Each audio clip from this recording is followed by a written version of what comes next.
আসসালামু আলাইকুম রহমতুল্লাহ। গত 21শে জুলাই উত্তরের মাইলস্টোন স্কুল অ্যান্ড কলেজে যেই ফাইটার জেট বিমান বিধ্বস্ত হয়েছে, এটা নিয়ে সারা দেশেই তোলপাড় শুরু হয়ে গিয়েছে। সবার একটাই কথা, যেই দেশে বাচ্চাদের স্কুলে নিরাপত্তা নাই, সেই দেশে বসবাস করে কিভাবে আমরা নিরাপদ থাকতে পারবো? বিষয়টা আসলেই ভেবে দেখার দরকার।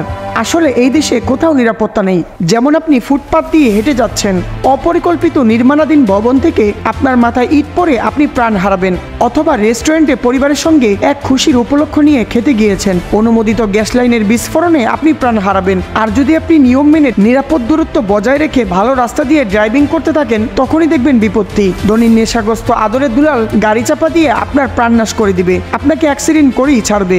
এলাকায় ব্যবসা করতে গিয়ে চাঁদাবাজদের সাথে দ্বন্দ্বে জড়াবেন, তখন পাথর দিয়ে পিষে আপনার প্রাণনাশ করে দিবে। আপনার লাশের উপর উঠে তারা নৃত্য করবে। মানুষের অধিকার নিয়ে সোচ্চার হতে যাবেন, আয়নাঘর আপনাকে বলবে, আহো বাতিজা আহো, তোমাকে স্বাগতম। আর যদি তাই না হয়, আবার ভেবে দেখুন তো, গ্রাম থেকে ঢাকা এসে একটি ফ্যাক্টরিতে কাজ করে ঘষে মেজে নিজের ভাগ্য পরিবর্তন করার চেষ্টা করবেন, তখন ভবন দোষে প্রাণ হারাবেন। আপনি যদি নারী হয়ে থাকেন, তাহলে নির্বিঘ্নে লেখাপড়া চাকরি বাকরি করতে যাবেন, তখনই যৌন হয়রানির শিকার হবেন 100তে 100। দর্শিতা হওয়ার সুযোগও কম না।